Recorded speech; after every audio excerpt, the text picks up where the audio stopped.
بسم الله الرحمن الرحيم.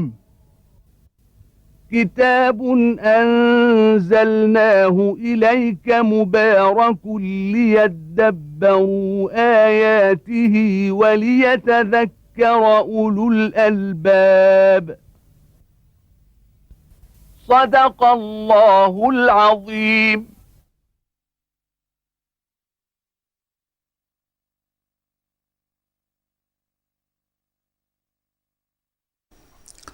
الحمد لله رب العالمين، والصلاة والسلام على المبعوث رحمة للعالمين سيدنا ونبينا محمد وعلى آله وأصحابه ومن اهتدى بهداه وعمل بسنته إلى يوم الدين. وبعد، فيقول الله تبارك وتعالى: بسم الله الرحمن الرحيم.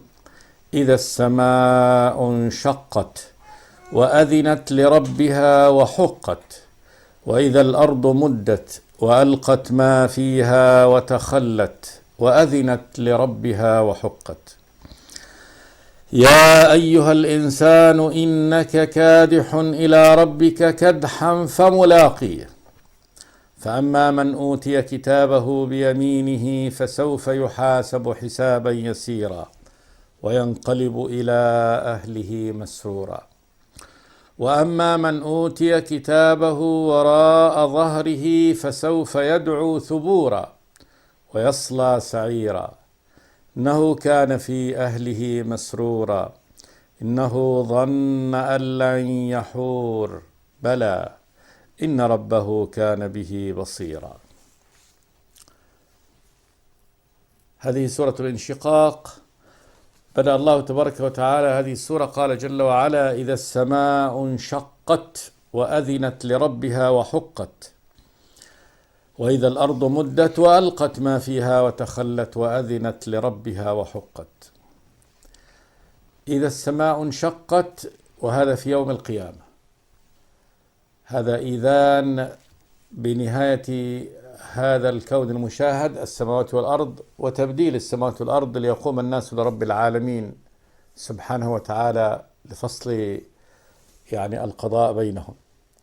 فيخبر الله تبارك وتعالى عن هذه السماء العظيمة بأنها تنشق، وجاء إذا السماء انفطرت، والانفطار هو الانشقاق، أي أن هذه السماء المتينة التي خلقها الله تبارك وتعالى بهذه القوة والمتانة، لكن في النفخة الأولى بالصور فإنه يحصل لها هذا: أولا تنشق وتتهاوى وتتساقط.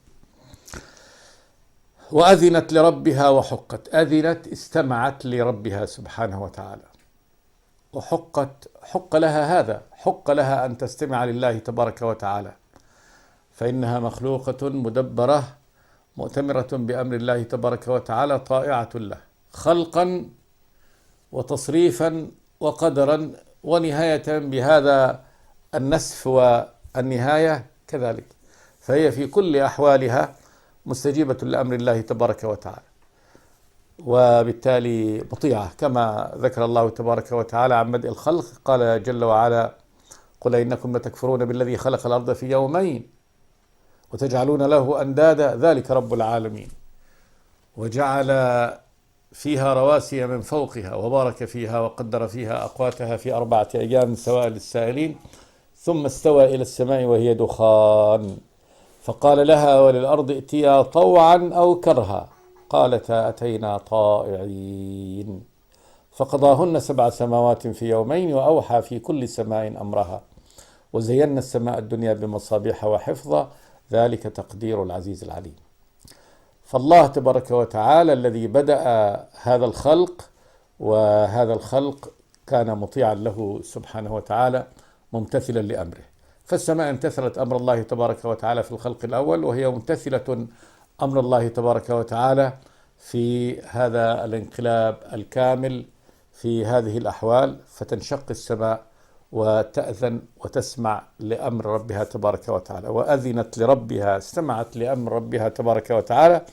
قال جل وعلا: حق لها هذا، حق لها هذا لأنها مخلوق مطيع لربه سبحانه وتعالى.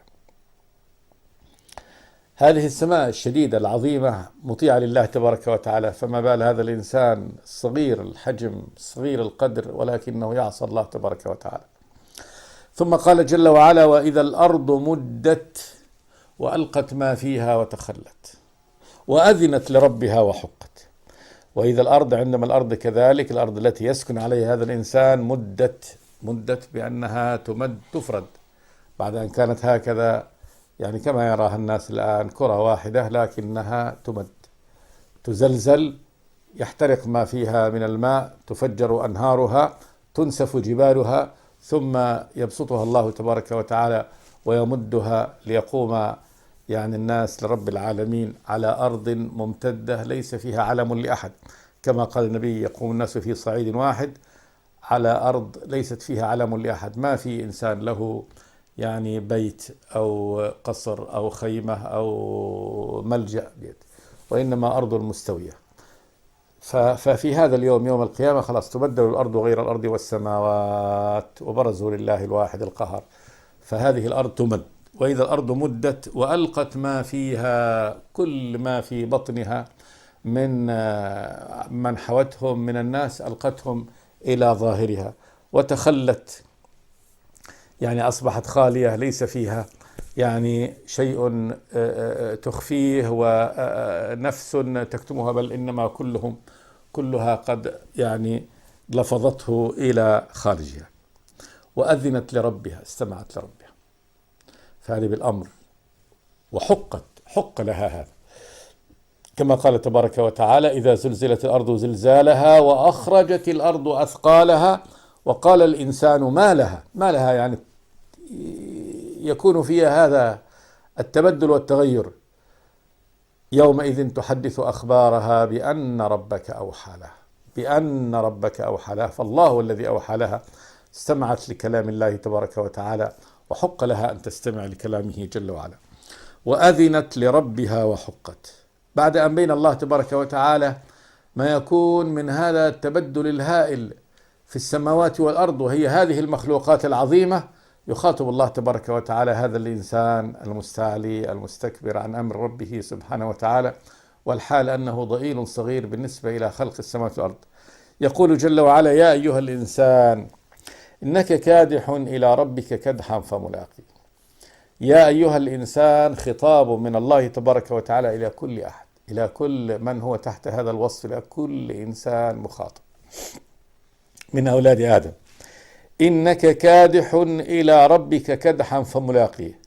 الكدح هو التعب والنصب والعمل، يعني إنك عامل في هذه الدنيا وتاعب فيها وناصب فيها، كدحا ما، كدح في صلاحه وفي تقواه وفي الإيمان، وكدح كذلك في الكفر والعناد والخير. فكل يكدح ويسير، لا بد للإنسان من هذا الكدح. إنك كادح إلى ربك في النهاية، فإن مصير العباد مصير العباد جميعهم، خيرهم وشرهم، كلهم إلى الله تبارك وتعالى، كما قال صلى الله عليه وسلم: كل الناس يغدو فبائع نفسه فمعتقها أو موبقها.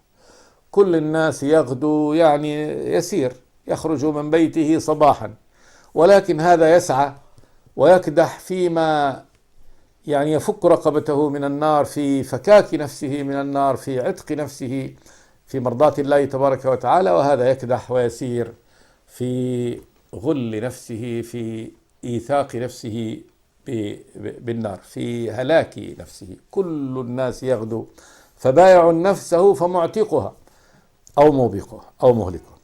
يا أيها الإنسان إنك كادح إلى ربك، ساع وكادح وعامل، ولكن في النهاية مصير العباد في الموت إلى الله تبارك وتعالى.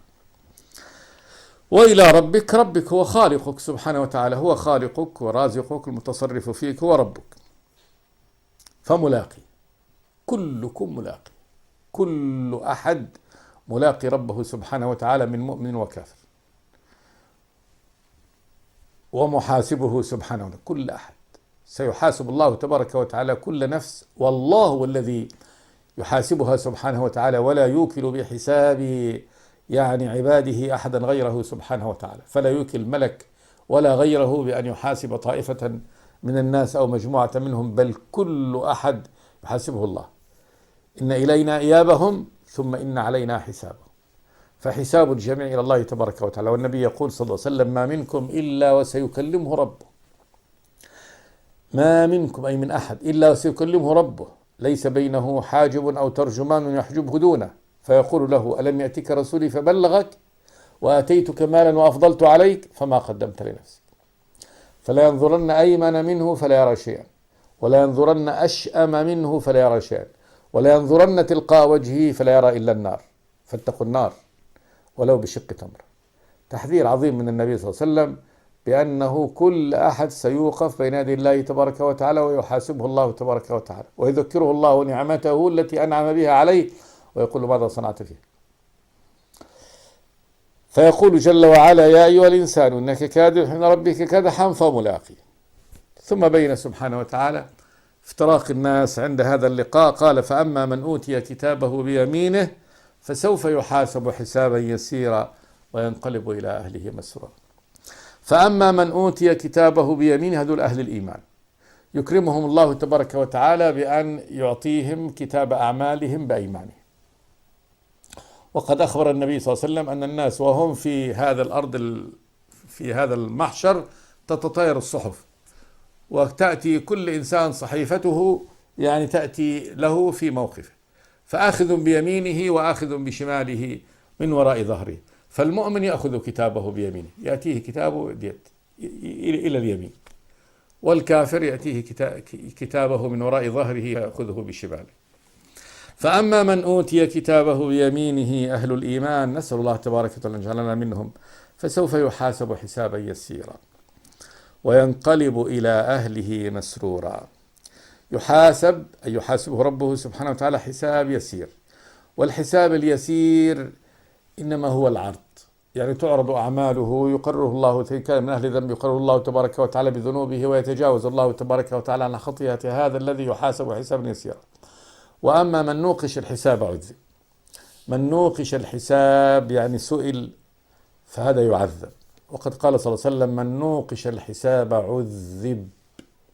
فقالت أم المؤمنين عائشة رضي الله تعالى عنها: يا رسول الله، وليس يقول الله تبارك وتعالى: فأما من أوتي كتابه بيمينه فسوف يحاسب حسابا يسيرا وينقلب إلى أهله مسرورا؟ فقال: إنما ذلك العرض، إنما ذلك العرض، من نوقش الحساب عذب، فإنما تعرض أعماله على الله تبارك وتعالى ويجيزه الله جل وعلا ويدخله جنته.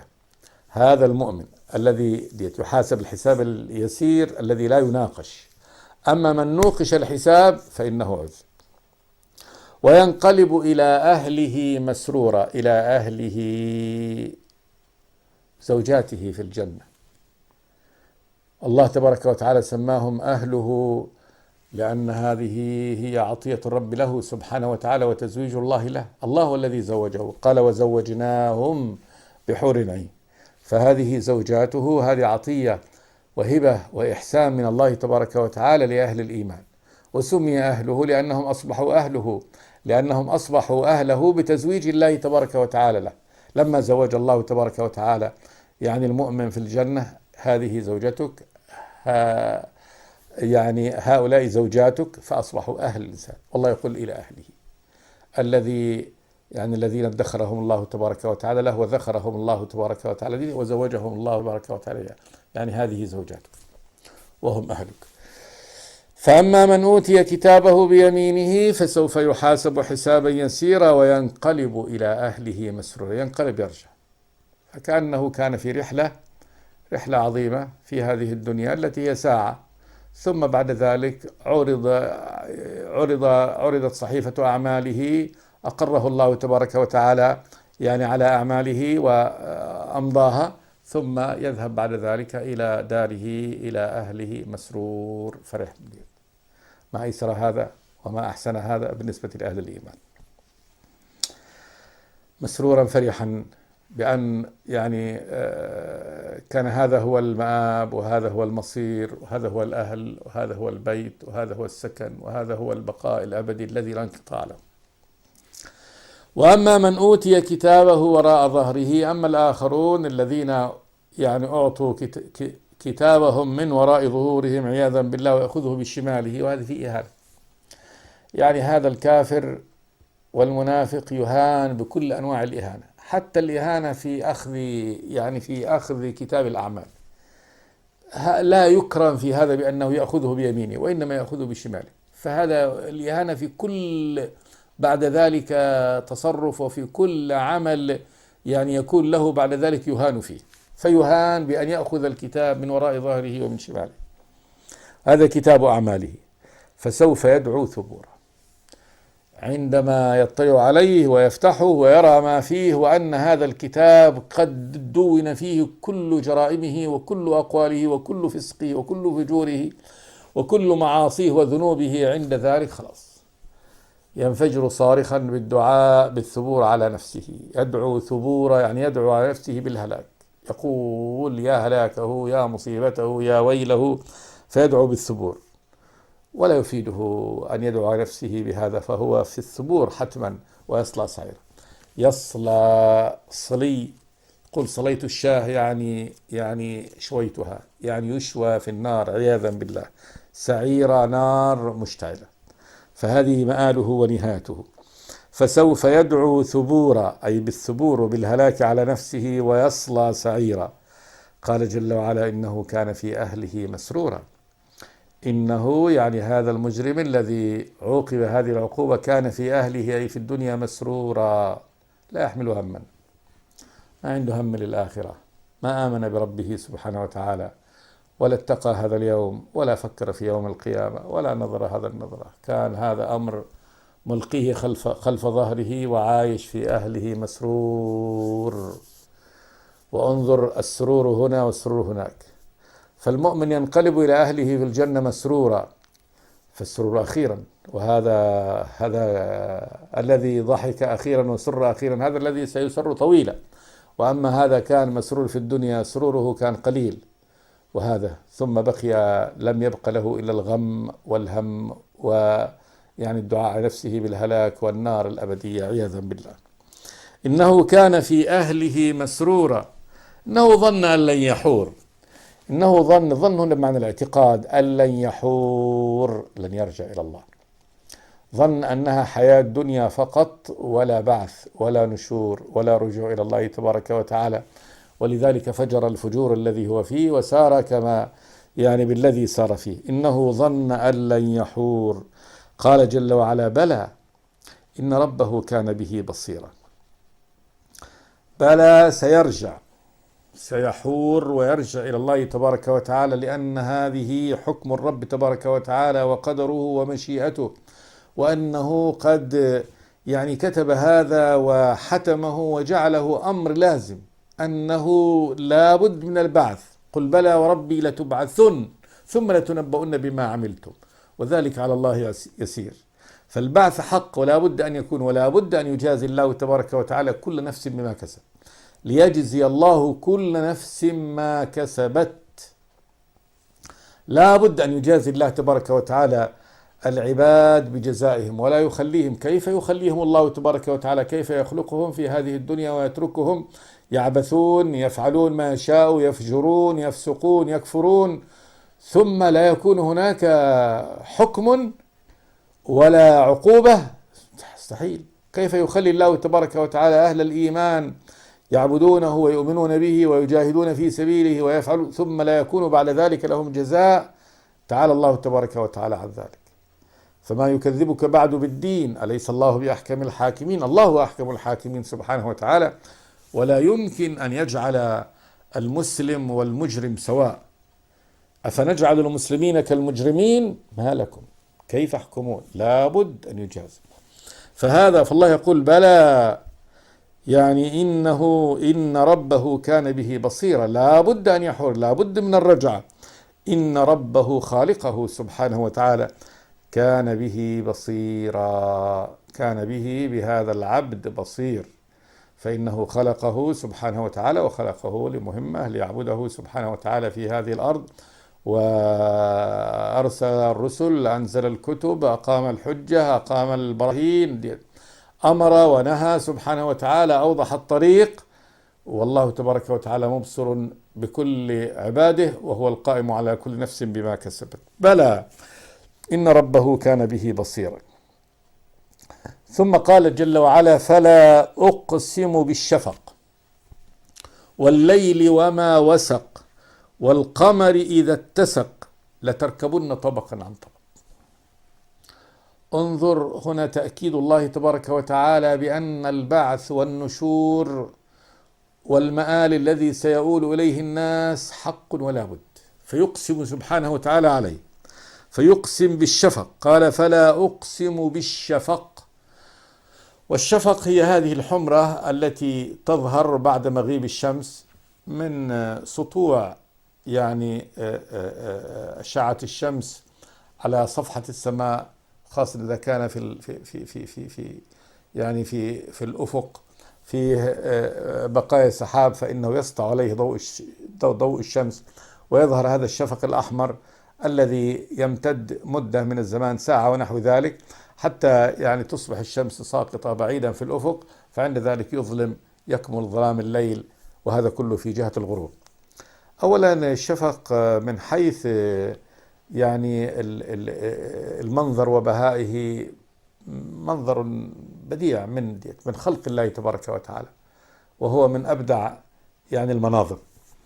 الأمر الآخر دليل قدرة الرب وعظمته سبحانه وتعالى، غروب الشمس ومجيء الليل ليغطي الأرض، وذهاب النهار.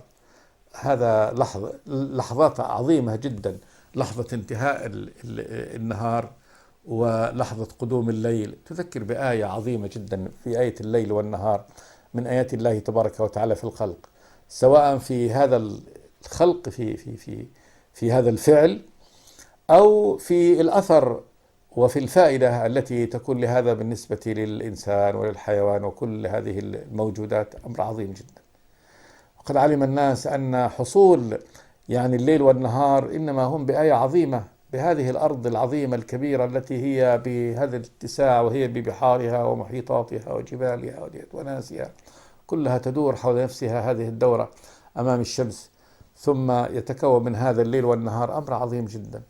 وهذه الشمس البعيدة التي تبعد عن هذه الأرض بأكثر من 146 مليون كيلومتر، يأتي الأرض يعني ضوءها وحرارتها ونورها، والأرض تدور حولها هذه الدورة. من أمسك هذا؟ من أمسك الشمس في مسارها، ومن أمسك هذه الأرض في مسارها وجعلها مستقرة وقارة على هذا النحو، يعني مع هذه الحركة السريعة حول نفسها والحركة كذلك حول الشمس، لا يعني تقفز جبالها ولا تهدم بناياتها ولا يتحرك ساكنها. هذا أمر عظيم جدا من دليل القدرة. لو أن الإنسان يعني رأى هذه الآيات وعلم بها وظل ساجدا لله تبارك وتعالى على عظمته يعظمه، ما بلغ يعني حق الله تبارك وتعالى في تعظيمه سبحانه وتعالى. فالرب العظيم الذي خلق هذا الخلق العظيم سبحانه وتعالى يقسم الله بالشفق. قال: فلا أقسم بالشفق والليل وما وسق. الليل هذا الآية العظيمة من آيات الله تبارك وتعالى. وما وسق، وما حواه هذا الليل. والليل يحوي أمور عظيمة، يحوي هذه الأرض وما عليها. ليل يكون في نصف هذه الأرض فيحوي ما يحوي من الخلق والبشر والناس والأعمال، وكلها بعلم الله تبارك وتعالى، وكل شيء صغير فيها لا يخفى على الله تبارك وتعالى ولا دبيب نملة سوداء على صفات ملساء في هذا الليل المظلم لا يغيب عن الله تبارك وتعالى. فيقسم الله تبارك وتعالى بكل ما وسق الليل، ما حواه هذا الليل وكل ما يحويه الليل، الله يعلمه سبحانه وتعالى، لا يخفى عليه شيء منه سبحانه وتعالى. والقمر إذا اتسق، يقسم الله تبارك وتعالى بالقمر إذا اتسق، إذا اتسع نوره وخلاص امتلأت كل صفحة القمر بالضياء، وهذا منظر في غاية البهاء، يعني في البهاء والنور والإشراق يقسم الله تبارك وتعالى به. من الذي ملأ القمر نورا على هذا النحو وقدره يبدأ هلال صغير كالخيط الرفيع، ثم يعني يمتلئ شيئا فشيئا بالنور حتى يتسق ويملأ نورا على هذا النحو. آية من آيات الله تبارك وتعالى. والقمر إذا اتسق، والله عندما يقسم الله تبارك وتعالى بهذه المخلوقات العظيمة فهذا لتعظيم نفسه جل وعلا، فإنه خالق هذه المخلوقات جل وعلا. ثم قال جل وعلا: لتركبن طبقا عن طبق. يعني أيها الناس، الخطاب هنا لهذا الإنسان، قال: لتركبن طبقا عن طبق. طبقا عن طبق، طبق الحالة، يعني حالة بعد حالة. يعني يا أيها الناس لا بد أن تسيروا في حالة بعد حالة وطبقة بعد طبقة إلى أن تلاقوا ربكم سبحانه وتعالى، ولا يمكن الخروج عن شيء من هذا، كما أن الله تبارك وتعالى قدر هذا. فالإنسان يوجد نطفة، فعلقة، فمضغة، فعظام، فطفل، يعني مولود يولد، طفل يشب، بعد ذلك إلى يافع، إلى أن يكون شابا، إلى أن يبلغ المبلغ النهائي في الرجال، ثم ينحط بعد ذلك في سلم العمر هكذا إلى أن يموت، وهكذا يبقى في قبره ما شاء الله تبارك وتعالى أن يبقى فترة البرزخ، ثم يبعث ليقف بين يدي الله تبارك وتعالى. فهذا لابد أن تركبوا حالة بعد حالة، لا يمكن أن تخلف. حياة ثم موت ثم بعث، لابد أن يكون كما قضى الله تبارك وتعالى: تركبن طبقا عن طبق. فأقسم الله تبارك وتعالى بهذه المخلوقات العظيمة على أن هذا جد، وكأن الإنسان خلاص هذا موضوع له يعني طريق لا بد أن يسير فيه إلى نهايته، ولن يخرج عن هذا المصير قط من يخرج. فلا أقسم بالشفق والليل وما وسق والقمر إذا اتسق لتركبن طبقا عن طبق. ثم قال جل وعلا: فما لهم لا يؤمنون. بعد هذه الأقسام من الله تبارك، بعد هذا البيان والحلف من الله تبارك وتعالى بهذه الأيمان العظيمة، فما لهم لا يؤمنون. ما الذي دهاهم وجعلهم لا يؤمنون بعد هذا؟ وإذا قرئ عليهم القرآن لا يسجدون.